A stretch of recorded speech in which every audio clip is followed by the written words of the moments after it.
Mga pagbasa ng mga salita ng makapangyarihang Diyos, ukol sa paghahangad sa katotohanan.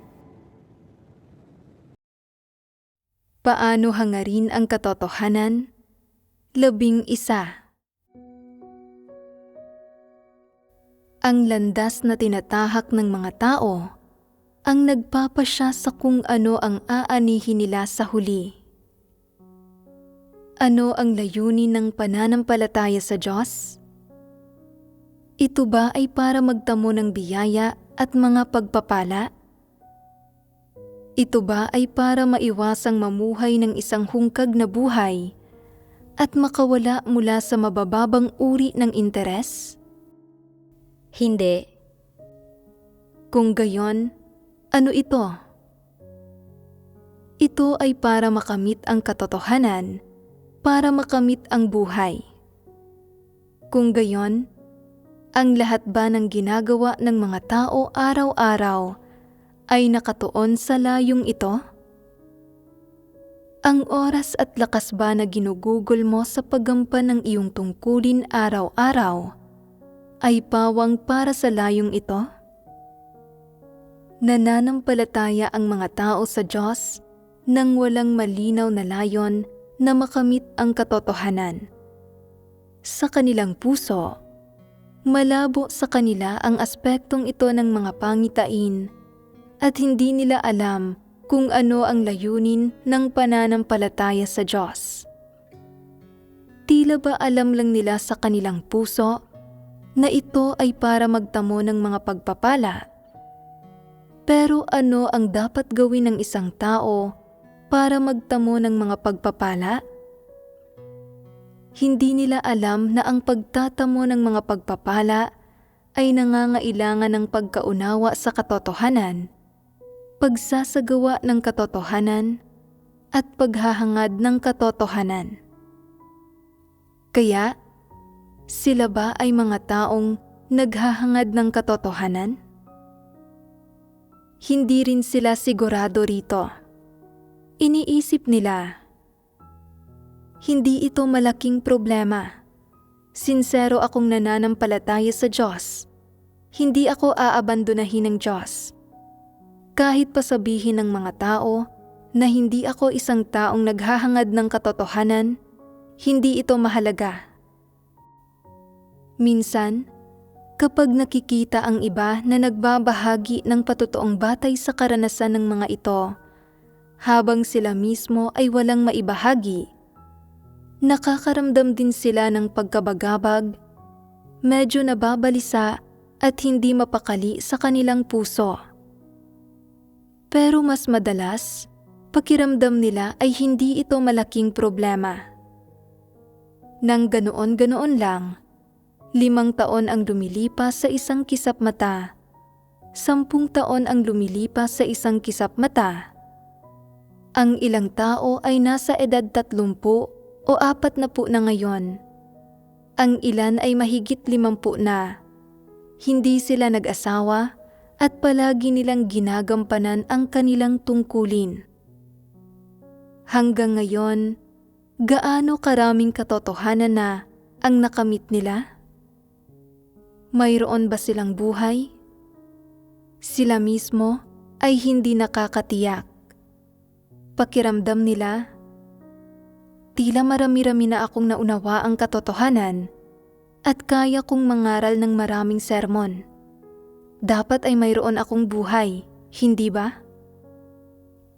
Maging sa mga pagtitipon man o kapag nakakaharap sila ng mga problema sa kanilang mga tungkulin, nakapagsasalita sila ng mahaba na tila ba nauunawaan nila ang bawat katotohanan, pero hindi nila kayang lutasin ang anumang aktwal na problema.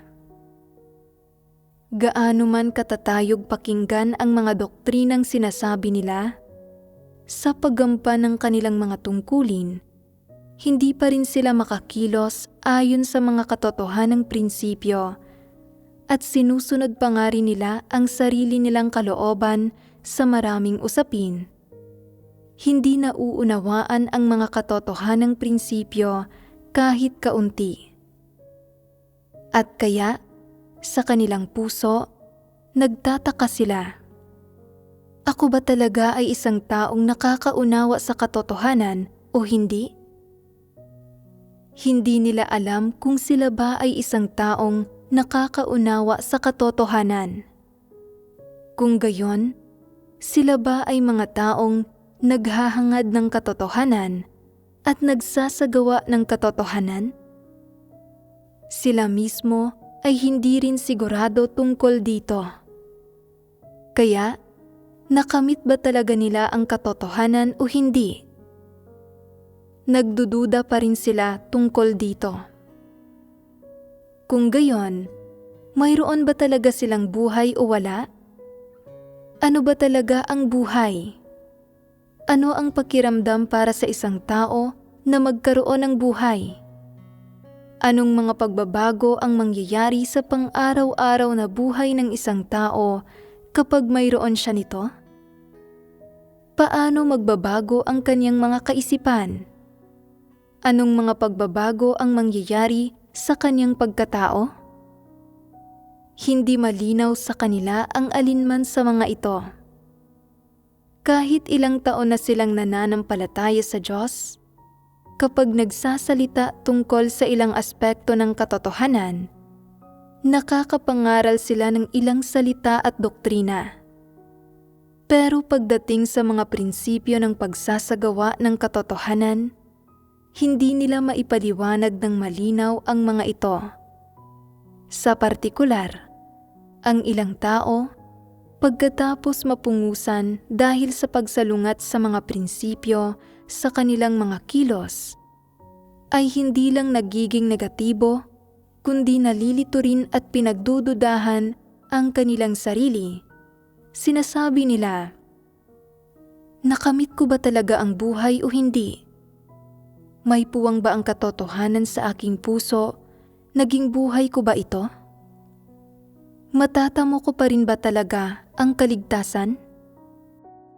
Nalilito sila tungkol sa lahat ng usaping ito pagdating sa katotohanan. Pero pagdating sa mga panlabas na usapin na hindi kinasasangkutan ng katotohanan, naaalala nila ang mga ito ng napakalinaw. Halimbawa, kung ilang taon, buwan at araw na silang nananampalataya sa Diyos, anong antas ng pagiging leader o manggagawa ang ginampanan nila? Anong mga tungkulin ang ginampanan nila? Gaano karaming gawain ng iglesia ang nagawa nila? Ilang lugar na ang napuntahan nila? Ilang tao na ang nakamit nila sa pamamagitan ng pangangaral ng Ebanghelyo? Ilang iglesia na ang diniligan nila? Gaano sila nagdusa sa paggugol ng sarili nila para sa Diyos? Gaano karaming pera ang inihandog nila? Anong mga bagay ang naibigay nila sa mga kapatid? Gaano katagal silang inaresto at ibinilanggo? Ilang pambubugbog ang natanggap nila? Gaano karaming pagpapahirap ang dinanas nila? Ilang beses silang nanindigan sa kanilang patotoo para sa Diyos? At iba pa. Itinatatak nila ang lahat ng panlabas na usaping ito sa kanilang isipan. Madalas na inaalala ang mga ito. Itinatala nila ang lahat ng ito sa kanilang isipan. Malinaw na tinatandaan ang bawat isang detalye at hindi ito kailanman kinakalimutan. Pero pagdating sa kung gaano karaming katotohanan ang nauunawaan nila at kung gaano karaming realidad ang taglay nila, palaging magulo ang tala nila tungkol dito. Hindi kailanman malinaw sa kanilang isipan kung anong mga katotohanan ang nauunawaan nila, anong mga katotohanan ang naisagawa nila, at kung kaya nilang manindigan sa katotohanan at kumilos ayon sa mga prinsipyo kapag may mga nangyayari sa kanila. Magulo ang tala nila sa lahat ng ito. Hindi rin malinaw sa kanilang isipan kung alin sa kanilang mga tiwaling disposisyon ang mayroon silang tunay na pagkaunawa. Kung naiwaksi na nila ang mga ito, at aling mga tiwaling disposisyon ang madalas nilang ipinapakita pero hindi pa naiwawaksi, magulo ang tala nila sa lahat ng ito. Pagkatapos manampalataya sa Diyos sa loob ng napakaraming taon, kung aling mga katotohanan ang kaya nilang isagawa at alin ang hindi nila naisagawa, sa anong mga aspekto ng katotohanan sila nakagawa ng pag-usad, at gaano kalaki ang pag-usad nila, magulo ang tala nila sa lahat ng ito. Kung ano ba talaga ang isinasabuhay nila pagdating sa kanilang pagkatao, kung nagtataglay ba sila ng konsensya at katwiran, at kung naisabuhay ba nila ang normal na pagkatao, magulo ang tala nila sa lahat ng ito.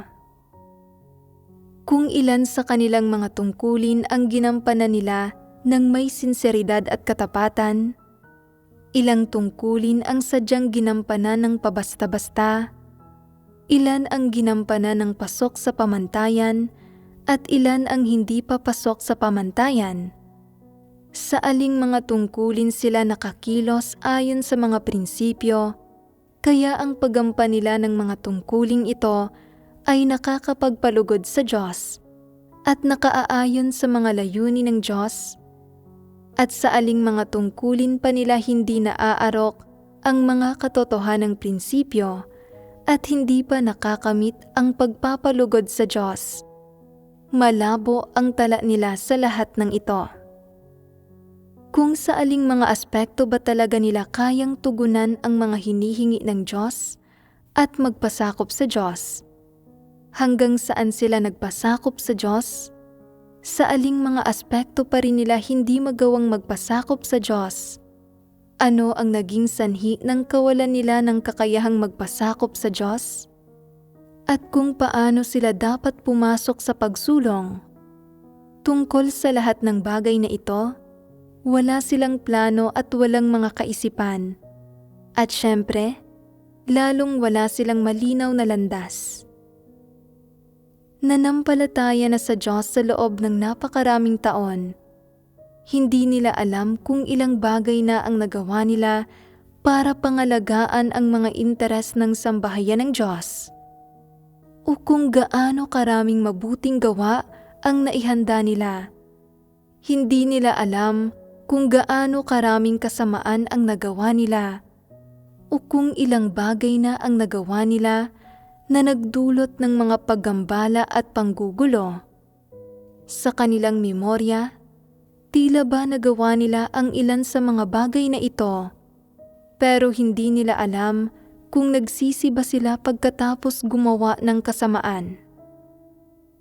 Bagamat minsan ay napagtatanto nilang nakagawa sila ng kasamaan at nakakaramdam sila ng pagkabagabag, at nagdasal sila sa Diyos at ipinagtapat nila ang kanilang mga kasalanan, natamo ba nila ang pagpapatawad ng Diyos? Mayroon bang anumang pag-aakusa sa kanilang puso? Hindi rin nila alam ang mga bagay na ito. Iniisip nila sa kanilang sarili, sino ba ang may pakialam kung nakakaramdam ako ng pag-aakusa o hindi? Ano't anuman, namumuhay ako ng napaka-komportable ngayon. Ginagampanan ko pa rin ang aking tungkulin. Kung gayon, gaano karaming mabubuting gawa ang nagawa nila sa paggampan ng kanilang tungkulin? Hindi rin nila talaga masabi. Gayunman, ay nararamdaman nilang nakagawa sila ng ilang mabuting gawa. Kamakailan, ipinangaral nila ang Ebanghelyo at nakamit ang 2 tao. Mayroon silang ganitong maliit na bilang ng mabubuting gawa, pero gumagawa sila ng mga bagay ng walang mga prinsipyo, at kumikilos pa nga ayon sa sarili nilang kalooban at ng arbitraryo at walang pakundangan. Maituturing ba itong masasamang gawa? Hindi rin malinaw sa kanila ang tungkol dito. Iniisip nila na dahil hindi sila hinarap ng iglesia at hindi sila pinungusan o pinanagot ng mga leader para sa mga bagay na ito, kung gayon ay hindi masasamang gawa ang mga ito. Kung pinanagot sila, marahil ang mga bagay na ito ay ituturing bilang masasamang gawa. Hindi nila alam kung ilang mabubuting gawa ang naihanda nila. Hindi nila alam kung ang mga bagay ba na kasalukuyan nilang ginagawa ay mabubuting gawa o masasamang gawa. Kung ilan sa mga ito ang mabubuting gawa, ilan sa mga ito ang masasamang gawa, ilan ang umaayon sa mga katotohanang prinsipyo, ilan ang sumasalungat sa mga pagsasaayos ng gawain at sa mga katotohanang prinsipyo. Hindi nila alam ang alinman sa mga ito. Hindi nila kailanman itinala ang mga usaping ito. Ano't anuman, araw-araw silang kumakain at natutulog sa tamang oras. Bumabangon sa itinakdang oras para sa mga espiritual na debosyon o gawain.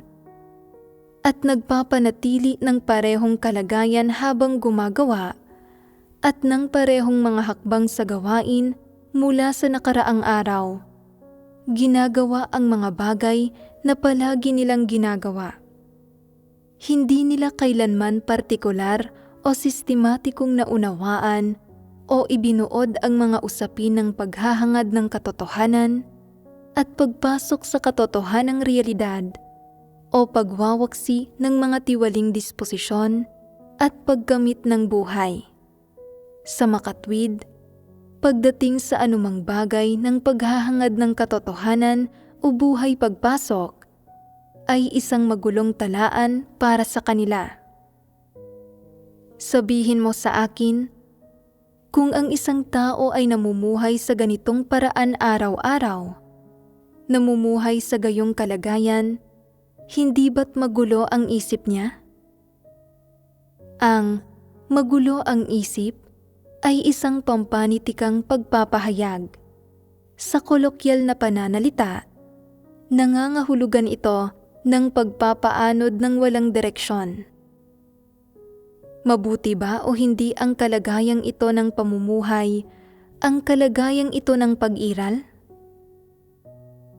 Sa panlabas, wala silang ipinapakitang malinaw na mga pag-uugali o pagpapamalas ng paglaban sa Diyos. Pero pagdating sa mga usapin ng paghahangad ng katotohanan at buhay pagpasok, nalilito sila at hindi seryoso tungkol dito. Ang kalagayang ito ang mismong ibig sabihin ng pagiging magulo ang isip. Malinaw na ipinapakita nito ang problema ng isang tao at malinaw na inihahayag ang landas na tinatahak niya sa pananampalataya sa Diyos. Pagdating sa mga usapin ng paghahangad ng katotohanan at buhay pagpasok sa proseso ng pananampalataya sa Diyos, anuman ang saloobin, mga pansariling pagnanais, o mga pagpapamalas ng isang tao sa paningin ng Diyos, ang kalagayan ng isang tao ay nagpapakita kung anong landas ang tinatahak niya. Ang ilang tao, mula sa sandaling magsimula silang manampalataya sa Diyos, ay hindi nagmamahal sa katotohanan at paano man nakikipagbahaginan sa katotohanan, hindi nila ito tinatanggap. Ang landas na tinatahak nila ay isang landas na tuwirang patungo sa kamatayan at impyerno. Ang ilang tao, noong una silang manampalataya sa Diyos, ay hindi nakakaunawa sa mga hinihingi ng Diyos at naghahangad lang na makakuha ng mga pagpapala at makapasok sa kaharian ng langit. Gayunpaman, Sa pamamagitan ng patuloy na pagkain at pag-inom ng mga salita ng Diyos, nauunawaan nila ang katotohanan at nagagawa nilang hangarin ang katotohanan at kaya nilang magtiis ng paghihirap at magbayad ng halaga alang-alang sa pagkamit ng katotohanan. Sa huli, makikita na ang landas na tinatahak nila ay patungo sa liwanag at sa kaharian ng langit. Tungkol naman sa mga usapin ng buhay pagpasok, ang karamihan sa mga tao ay pare-parehong hindi malinaw sa kanilang mga layon at nananatili sa isang kalagayan ng pagkalito. Gayunpaman, kung huhusgahan mula sa mga pagpapamalas ng mga taong ito, ang ilan ay hindi tumatanggap ng katotohanan kahit kaunti. Palagi ang pabasta-basta sa paggampan ng kanilang mga tungkulin at pagkatapos manampalataya sa Diyos sa loob ng maraming taon, ay hindi nagbago kahit kaunti. Ang landas na tinatahak nila ay patungo sa pagkawasak at sa impyerno. Sa kabilang banda, ang ilang tao ay kayang tanggapin ang katotohanan, kayang tanggapin ang pagpupungo sa paggampan ng kanilang mga tungkulin, mayroong kaunting tunay na pagpapasakop, at unti-unting nagagampanan ang kanilang mga tungkulin ng pasok sa pamantayan. Ang landas na tinatahak nila ay patungo sa liwanag at sa kaharian ng langit. Iyong mga hindi tumatanggap sa katotohanan kahit kaunti, sa madaling salita, iyong mga tuwirang tumatahak sa landas ng pagkawasak, sa paggampan ng kanilang tungkulin, ay walang tigil na gumagawa ng kasamaan at madalas na gumagawa ng mga kilos na sumasalungat sa katotohanan at kinasusuklaman ng Diyos. Ginugulo ang buhay iglesia at ang gawain ng iglesia. Nagpapakita ang mga taong ito ng ilang espesyal na pagpapamalas.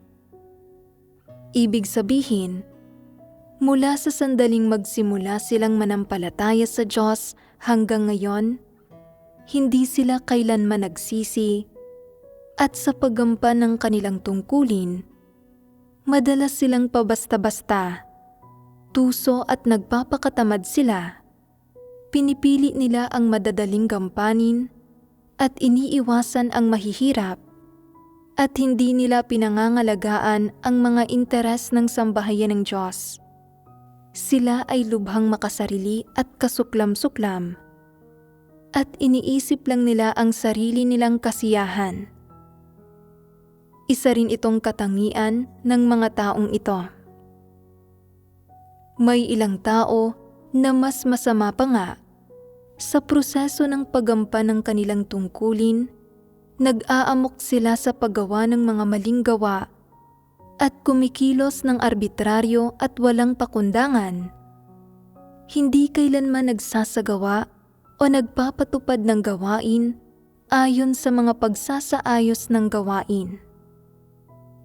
Mayroon ding mga tao na sa kanilang tungkulin, madalas na nakikipagkompetensya para sa katayuan, nagtataas at nagpapatotoo sa kanilang sarili at nangaakit ng mga tao para magtatag ng sarili nilang nagsasariling kaharian.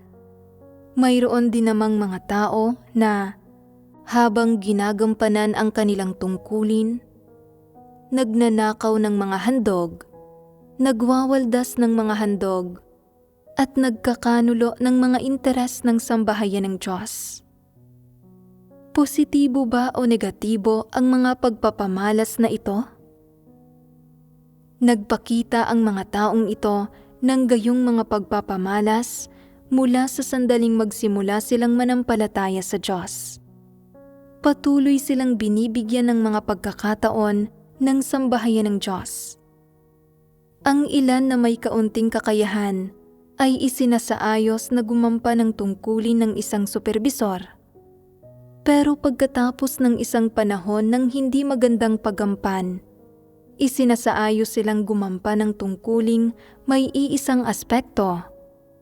Gayunpaman, kahit sa tungkuling may iisang aspekto, nananatili silang pabasta-basta, nag-aamok sa paggawa ng mga maling gawa, kumikilos ng arbitraryo at walang pakundangan, nagdudulot ng mga paggambala at panggugulo, at ang ilan ay nakikipagkompetensya pa nga para sa katayuan at kapangyarihan. Hindi pinangangalagaan ang mga interes ng sambahayan ng Diyos. Kapag nagkakaroon sila ng pagkakataon, nagnanakaw pa nga sila ng mga handog at nagwawaldas ng mga handog. Kahit ilang taon na silang nananampalataya sa Diyos, ang mga pagpapamalas na ito sa kanila ay hindi nabawasan kahit kaunti, ni nagbago kahit kaunti. Sa huli, ano ang nakikita sa kanila? Ito ay na, sa paggampan ng kanilang tungkulin, ang mga taong ito ay palagi ang kumikilos ng pabasta-basta, tuso at nagpapakatamad, pumipili ng madadaling gampanin at umiiwas sa mahihirap, at nagpapasasa pa nga sa kaginhawahan ng laman at kumikilos ng iresponsable. Ang kanilang mga pagpapamalas ay hindi pa minsan-minsan o pansamantala, kundi palagian. Malaking problema ito para sa kanila. Sa paggampan ng kanilang tungkulin, palagian silang kumikilos ng pabasta-basta, nag-aamok sa paggawa ng mga maling gawa at nagdudulot ng mga paggambala at panggugulo. At sino man ang kumausap sa kanila, hindi sila nagbabago. Kahit ilang sermon ang marinig nila, hindi sila kailanman nagsisisi o nagkakaroon ng pusong may pakiramdam ng pagsisisi. Mayroon din namang mga palagiang nakikipagkompetensya para sa katayuan. Palagiang ipinagkakanulo ang mga interes ng sambahayan ng Diyos at hindi kailanman pinangangalagaan ang mga interes ng sambahayan ng Diyos. Madali bang maunawaan ang salitang palagian?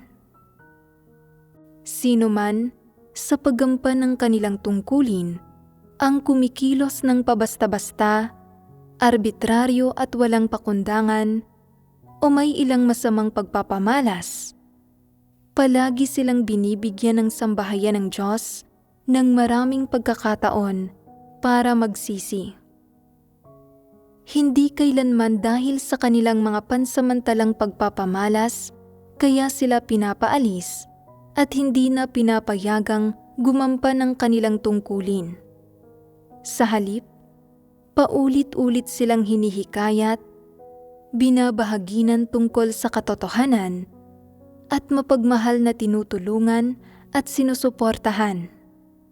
Higit pa rito, inaantig, binibigyang liwanag at sinasaway sila ng banal na espiritu sa mas matinding antas.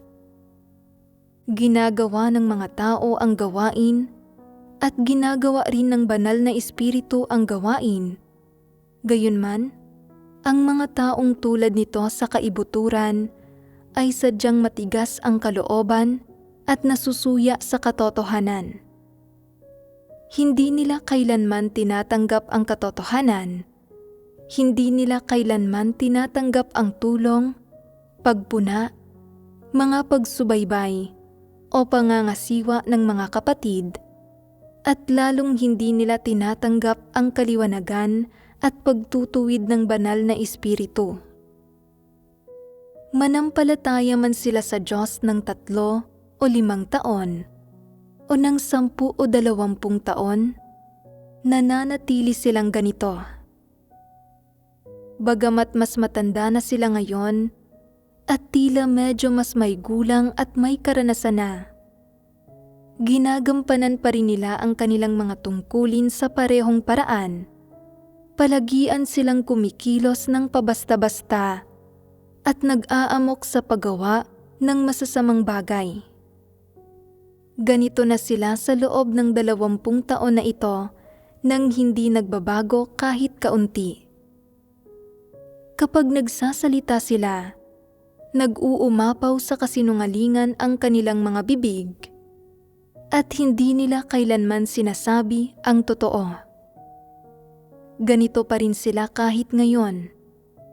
Kahit gaano karaming salita ang sabihin nila, hindi alam ng isang tao kung alin ang totoo at kung alin ang kasinungalingan. Wala ni isang matapat na salita sa mga ito. Bagamat medyo nagdusa sila sa paggampan ng kanilang mga tungkulin sa loob ng 20 taon na ito, at nakamit nila ang ilang tao sa pamamagitan ng pangangaral ng Ebanghelyo, hindi nagbago kahit kaunti ang kanilang buhay disposisyon. Sila ay partikular na madulas at mapanlinlang pa rin. Sila ay matatandang ahas lang, hindi makapagsalita ng kahit isang matapat na salita. Sapat na ito para patunayan na hindi sila mga taong nagmamahal sa katotohanan. Kahit pa nauunawaan nila ang kaunti nito, hindi nila ito maisagawa. Anong uri sila ng mga tao? Sila ay mga tao na palagi ang kumikilos ng pabasta-basta, palagi ang nag-aamok sa paggawa ng masasamang bagay, at kumikilos ng arbitraryo at walang pakundangan. Palagi ang nagdudulot ng mga paggambala at panggugulo, nakikipagkompetensya para sa kapangyarihan, at palagi ang nanlalansi, nagsisinungaling, at nanlilinlang. Masasabing sila ay tusong matatandang soro, na sila ay matatandang ahas lang, matatandang taong tuso, matatandang dyablo, matatandang satanas. Bago ang lahat ng kanilang kilos, dapat idagdag ang panuring na palagian. Sa sandaling maidagdag ang palagian, hindi na ito magiging usapin ng personal na pagkiling laban sa kanila, kundi isang bagay na dulot ng sarili nilang mga kilos at pag-uugali. Sa paningin ng lahat, hindi lang ginawa ng taong ito ang mga bagay na ito ng 1 o 2 beses. Sila ay palagi ang lumalabag. Paano tinatrato ng mga departamento ng pulisya sa iba't ibang bansa ang mga palagi ang lumalabag? Dapat na ilagay sa arkibo ang mga record ng krimen ng mga palagi ang lumalabag. Sa tuwing may nangyayaring krimen, ang mga palagi ang lumalabag na ito ang mga pangunahing sospek, at tiyak na magsisimula sa kanila ang mga pulis kapag nagsimulang mag-imbestiga sa kaso ang mga ito at maglunsad ng pagsisiyasat. Kung gayon, paano naman iyong mga palagi ang gumagampan ng kanilang tungkulin ng pabasta-basta sa sambahayan ng Diyos? Ang kanilang mga pagpapamalas ng pagiging pabasta-basta at pagkilos ng walang pakundangan sa paggawa ng mga maling gawa ay hindi lang mga bagay na nangyayari ng 1 o 2 beses. At hindi rin lang nangyayari ang mga ito sa mga espesyal na sitwasyon. Ang mga kalagayan at pagpapamalas na ito ang palagi ang paraan ng pagtrato nila sa kanilang tungkulin. Kung huhusgahan mula sa palagi ang paraang ito ng pagtrato nila sa kanilang tungkulin, makikita kung ano ang kanilang saloobin sa katotohanan. Kaya, ano ang kanilang saloobin sa katotohanan? Ang ganitong uri ng mga tao ay nasusuya at nakakaramdam ng paglaban sa katotohanan. hindi nila ito kailanman tinatanggap. Sa kaibuturan, hinahamak nila ito at kinasusuklaman nila ang mga positibong bagay. Sino man ang makipagbahaginan sa kanila tungkol sa katotohanan, hindi sila nakikinig.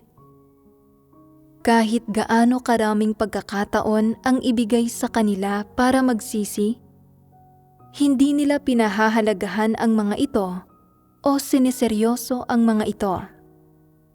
Kumikilos sila kung paanong paraan man nila gusto, sa anumang paraan na nakakapagpalugod sa kanila. Kapag inaantig sila ng banal na espiritu, wala silang pakiramdam at wala silang pakialam dito. Nasusuya sila sa mga panghihikayat at tulong ng mga tao at binabaliwala nila ang mga ito. At kung pupungusan sila ng mga taong iyon, magagalit sila, magpupuyos sa galit, mapupuot sa mga ito, at makakaramdam ng pagkasuya sa kanilang puso. Mayroong pagsusuri ang iglesia sa mga pagpapamalas ng bawat tao sa bawat yugto, at ang pagsusuring ito ay napakahalaga para sa kalalabasan ng isang tao. Kung ang salitang palagian ay idadagdag sa mga pagpapamalas ng masasamang gawa ng isang tao kapag inilalarawan siya, kung gayon ay may malaki siyang problema. Nagiging napakalinaw kung anong uri mismo ng landas ang tinatahak ng gayong mga tao. Kaya, anong landas ba talaga ang tinatahak nila? Ito ba ay isang landas na patungo sa pagkawasak o isang landas na patungo sa kaligtasan? Isang landas na patungo sa pagkawasak. Bakit nangyayari ang resultang ito? Ito ba ay paghusga sa mga taong ito? Ito ba ay hindi naaayon sa aktwal na sitwasyon? Dapat pa ba silang bigyan ng mga pagkakataon para magsisi? Sinasabi ng ilang tao, hindi natin sila dapat sukuan ng tuluyan. Baka balang araw ay magsisi sila. Ang mga tao ng Ninive ay gumawa ng napakaraming masamang gawa at ang kanilang masasamang gawa ay nakarating sa mga tainga ng Diyos. Nang wawasakin na sila ng Diyos, pinauna niya si Jonas para maghatid ng isang mensahe. Sinasabi sa kanila na wawasakin ang Ninive sa loob ng 40 araw. Paano umasal ang mga tao ng Ninive pagkatapos itong marinig? Sa loob ng 40 araw, nagdamit sila ng sako at naupo sa abo at nagsisi sa Diyos. Pero ngayon, para sa mga palagiang hindi maganda ang pagampan habang ginagawa ang kanilang tungkulin, ilang 40 araw na ba ang naibigay sa kanila para magsisi? Nagsisi ba sila? Mayroon ba silang kahandaang magsisi? Nagpapakita ba sila ng anumang inklinasyon tungo sa pagsisisi? Sa nakalipas na 10 o 20 taon, ang kanilang mga pagpapamalas ay palagi ang mga pagpapamalas ng paggawa ng kasamaan. Kaya, sa susunod na 10 o 20 taon, maaari ba silang magbago? Maaari ba silang tumigil sa paggawa ng kasamaan? Maaaring hindi iyon alam, pero ang iba't ibang pagpapamalas ng mga taong ito sa nakalipas na 10 o 20 taon ay sapat na para ipakita na ang lahat ng kanilang mga pag-uugali at pagpapamalas ay sumasalungat sa katotohanan, lumalaban sa Diyos, at tumututol sa Diyos. Pinatutunayan ito na ang kanilang puso ay nasusuya sa katotohanan, na ang kanilang kalikasang diwa ay buktot, at walang elemento ng pagmamahal sa katotohanan at na hindi sila nagtataglay ng pagkatao na nagmamahal at nagsasagawa ng katotohanan. Kung huhusgahan mula sa kanilang mga pagpapamalas sa nakalipas na 10 o 20 taon, ito ang konklusyon. Dahil ito ang konklusyon hanggang sa puntong ito, kung huhusgahan mula sa kanilang pagkatao at sa kanilang diwa, sa susunod na 10, 20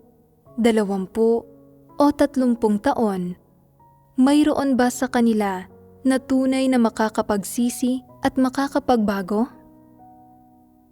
Sa 30 tao, maaari bang mayroon kahit isa? Sa 50 tao, maaari bang mayroon kahit isa? Sa 100 tao, maaari bang mayroon kahit isa? Ibig sabihin, sa susunod na 10 o 20 taon, maaari ba silang biglang magkaroon ng kamalayan ng konsensya, maging interesado sa katotohanan at sa mga positibong bagay, magkaroon ng kakayahang tanggapin ang katotohanan at mga positibong bagay, makakilala sa kanilang sarili at magkaroon ng tunay na pagsisisi at makaramdam ng panunumbat ng konsensya at pagkakautang para sa kasamaang nagawa nila noon? Batay sa inyong mga obserbasyon, ano ang proporsyon? Sa 1,000 tao, maaari bang mayroon kahit isa? Sa tingin ko, kahit sa 1,000 tao, wala ni isa. Ano ang pinagbabatayan mo rito? Ang katunayan na habang nananampalataya sa Diyos sa loob ng 10 o 20 taon, ang saloobin ng gayong mga tao sa katotohanan ay saloobin ng palagiang pag-ayaw at pagkaramdam ng paglaban at hindi nila tinatanggap ang katotohanan kahit kaunti at hindi sila nagpakita ng kahit katiting na pagpapamalas ng pagsisisi. Pinatutunayan niyon na hindi rin sila tunay na magsisisi sa hinaharap. Tumpak ba ang pahayag na ito? Oo. Sinasabi ng ilang tao, dapat tayong maging mapagparaya at mapagpasensya sa iba. Kung hindi sila nagsisi sa nakalipas na 10 o 20 taon, ito ay dahil bata pa sila at wala pang gulang ang isipan, o dahil maganda ang kondisyon ng kanilang pamilya at pinalaki sila sa layaw at ibinigay ang gusto nila, o dahil mayroon silang mataas na katayuan sa lipunan at ilang kalakasan. Hindi ba't ang mga espesyal na sitwasyon at kapaligirang ito ang naging sanhi kaya sila naging ganito? Marahil sa susunod na 10 o 20 taon, makakawala sila mula sa mga impluwensya ng mga kapaligirang iyon sa pamilya at masasamang salik, at baka magbago sila. Mahirap sabihin iyon. Gayunpaman, batay sa mga nakaraang pagpapamalas ng mga taong ito, ang lahat ng may panuring na palagian na idinagdag bago ang kanilang mga pagpapamalas ay nasa malaking panganib.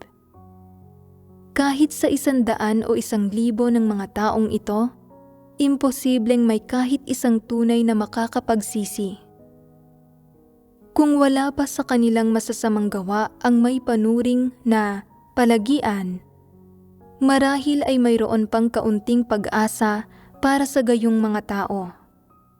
Nakadepende ito sa kung ano ang kanilang mga pagpapamalas sa susunod na 3 hanggang 5 taon. Kung ito ay dahil bata pa sila at wala pang gulang ang isipan, o dahil ang kanilang pananampalataya sa Diyos ay walang pundasyon, o dahil mahina ang kanilang kakayahan, o dahil naapektuhan ng ilang objetibong salik sa kapaligiran ang kanilang pagtanggap at pag-unawa sa katotohanan, Kung ito ay idinulot ng mga objetibong dahilang ito, at ang kanilang mga pagpapamalas ng masasamang gawa ay pansamantala lang, kung gayon ay kinakailangan ang karagdagang obserbasyon. Pero hanggang ngayon, iyong mga walang tigil na gumagawa ng masasamang gawa, yaong may mga pagpapamalas na pinangungunahan ng salitang palagian, ay hindi nakapaghanda ng sapat na mabubuting gawa para sa kanilang hantungan. Sa halip, sa kanilang proseso ng pananampalataya sa Diyos, nakaipon sila ng maraming masamang gawa. Iyon nga lang, tumatanggi silang aminin na sila ay masasamang tao at sinusubukan din nilang bigyang katwiran ang kanilang sarili gamit ang mga paghihirap na tiniis nila, ang halagang ibinayad nila at ang kanilang senyoridad bilang mga matagal ng mananampalataya sa Diyos. Ang landas na tinatahak ng mga taong ito ay hindi lang inilalatag sa harap nila, kundi ibinubunyag din sa harap ng lahat.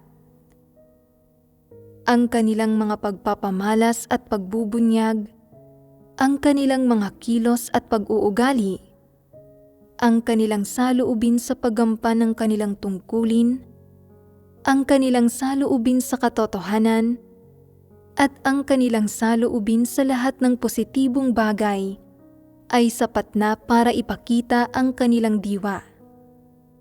Siyempre, ang kanilang saloobin sa kanilang tungkulin at ang kanilang saloobin sa katotohanan ay naghayag din sa landas na kanilang tinatahak.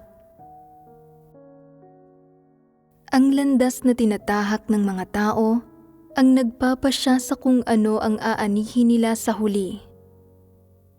Kung tinatahak ng mga tao ang landas ng pagkawasak, ang aanihin nila sa huli ay ang pagbangga sa mga tarangkahan ng impyerno upang buksan ang mga ito, at ang pagbaba sa impyerno. Wala itong kinalaman sa iba. Hindi ito idinudulot ng ibang tao, kundi sa halip ay ito ang resultang idinulot sa huli ng landas na tinatahak mo. Maaaring maraming taon ka nang nananampalataya sa Diyos at nakagawa ka na ng maraming pagsalangsang, nakagawa ng ilang paglihis, at nakagawa ng ilang bagay na lumilihis mula sa tamang landas. Mayroon pang ang ilang tao na nakagawa ng ilang gawa ng paghihimagsik at paglaban sa Diyos. Bagamat hindi mabuti ang mga pagpapamalas na ito, at sa paningin ng Diyos ay kinokondina ang mga ito, kung kasabay ng pagbubunyag mo ng isang tiwaling disposisyon at paghihimagsik at paglaban mo sa Diyos, nagagawa mong pagnilayan ang iyong sarili at tunay na magbalik loob at gamitin ang iyong sinseridad, ang iyong pagbabayad ng halaga, ang iyong pagsasagawa ng katotohanan, at ang iyong positibo at maagap na saloobin sa katotohanan para aktibong maghanda ng maraming mabubuting gawa. Kung gayon, ay magbabago ang saloobin ng Diyos sa iyo.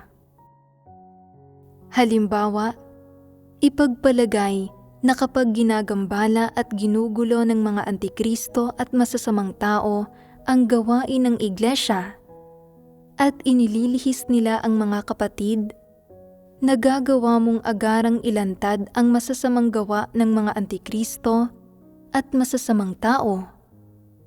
Pinipigilan ang kanilang mga paggambala at panggugulo, pinoprotektahan ang mga kapatid, at pinangangalagaan ang mga interes ng sambahayan ng Diyos. Dagdag pa rito, sa proseso ng paggampan ng iyong tungkulin, nagkaroon ng maraming hindi inaasahang paghihirap at hadlang, at ginugol mo ang iyong oras, enerhiya, at pisikal na lakas. Isinasakripisyo ang iyong masasayang sandali ng makalamang kasiyahan at ibinibigay ang iyong buong lakas para lutasin ang mga paghihirap at problemang ito. Sa pamamagitan ng iyong panghihikayat, pangangasiwa at pagsubaybay, sa pamamagitan ng iyong pagdurusa at pagbabayad ng halaga, ang gawain ng Ebanghelyo ng Iglesia ay nagawang umunlad at nakausad ng normal at maayos. Higit pa rito, sa proseso ng pangangaral ng Ebanghelyo, nakapagdala ka ng ilang tao na may mahusay na kakayahan at abilidad na maarok ang katotohanan, at malinaw kang nagbahagi sa kanila tungkol sa iba't ibang katotohanan. Binibigyang kakayahan silang maglatag ng pundasyon sa tunay na daan at gampanan ang kanilang tungkulin sa iglesia at maging mga katuwang na may kapabilidad sa ilang partikular na item ng gawain. O, gumanap ka ng isang napakahalagang papel sa ilang partikular na espesyalisadong gawain sa sambahayan ng Diyos. Gumagamit ng mga epektibong pamamaraan sa gawain o mga hakbang sa gawain para isulong ang pag-usad ng gawain at pagandahin ang mga resulta nito.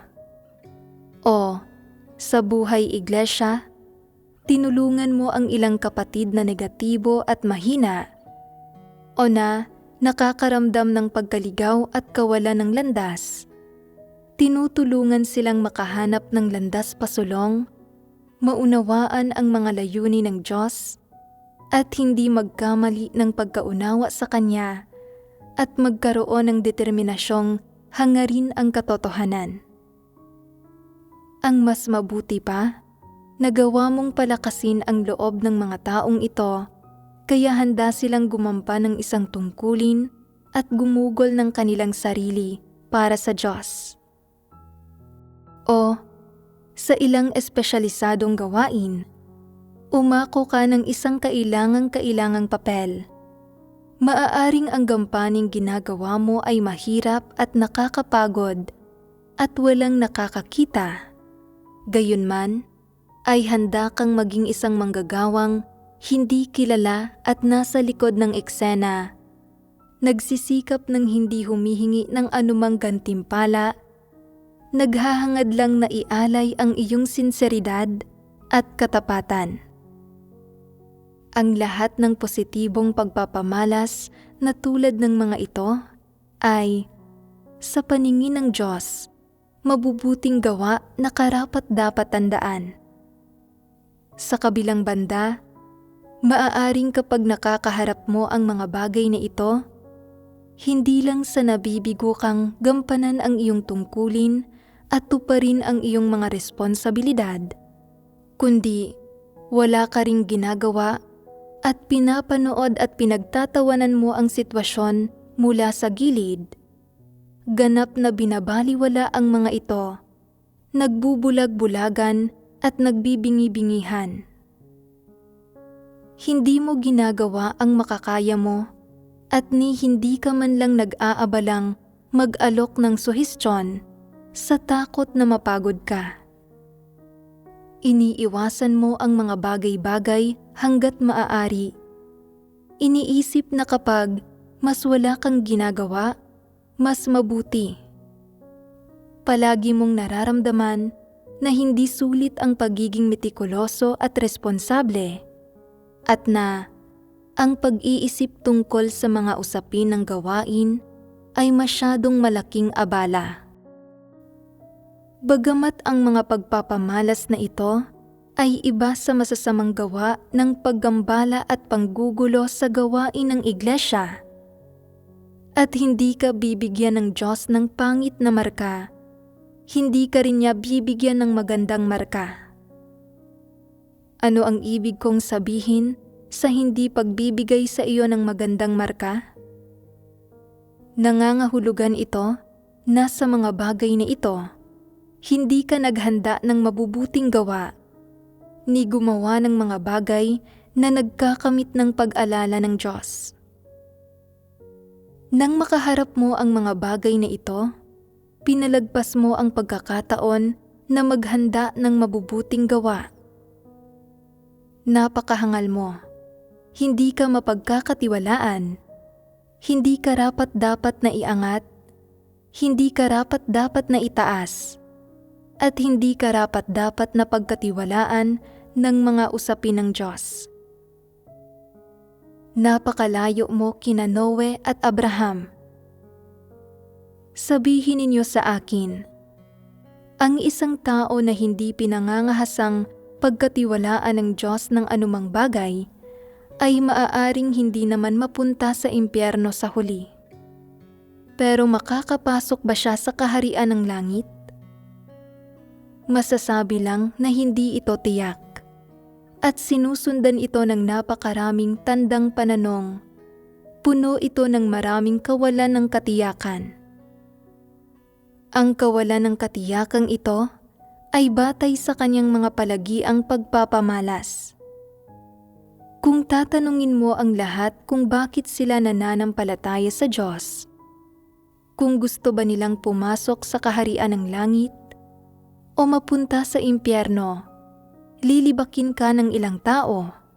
Sinasabing, ang tanong na ito ay napakahangal. Sino ba ang may gustong mapunta sa impyerno at mawasak? Sino ba ang hindi gustong pumasok sa kaharian ng langit at magtamo ng kaligtasan? Pero ang tanong na ito ay talagang kailangang itanong. Hindi ito kahangalan. Ang ilang tao ay hindi kailanman nagnilay sa kanilang sarili sa ganitong paraan. Kapag nakakaharap sila ng mga sitwasyon, palagi silang natatakot sa problema at natatakot na magsanhi ng mga alitan. Sa partikular, kapag nakikita nilang ginagambala at ginugulo ng masasamang tao ang gawain ng iglesia, kung saan ang hinirang na mga tao ng Diyos ay naililihis at nasasamantala. At dahil dito ay hindi makausad ang gawain ng iglesia, hindi nila batid na sinisiyasat ng Diyos ang mga tao, ni batid na ito mismo ay isang pagkakataon para maghanda ng mabubuting gawa. Sa halip, pinipili nilang maging mapagpalugod ng mga tao at tinatalikuran nila ang mga katotohanang prinsipyo at hindi nila pinagninilayan ang kanilang sarili kahit kaunti. Ano ang iyong responsibilidad? Ano ang iyong obligasyon? Ano ang atas ng Diyos sa iyo? Nagsabi na ang Diyos ng napakaraming salita at nakagawa na siya ng napakaraming gawain. Ano ang inaasahan sa iyo ng Diyos? Mabibigyan mo ba ang Diyos ng isang kasiyasiyang sagot? Nakapaghanda ka na ba ng mabubuting gawa? Sa lahat ng usaping ito, dapat kang madalas na magnilay sa iyong sarili at magkaroon ng kalinawan sa iyong puso.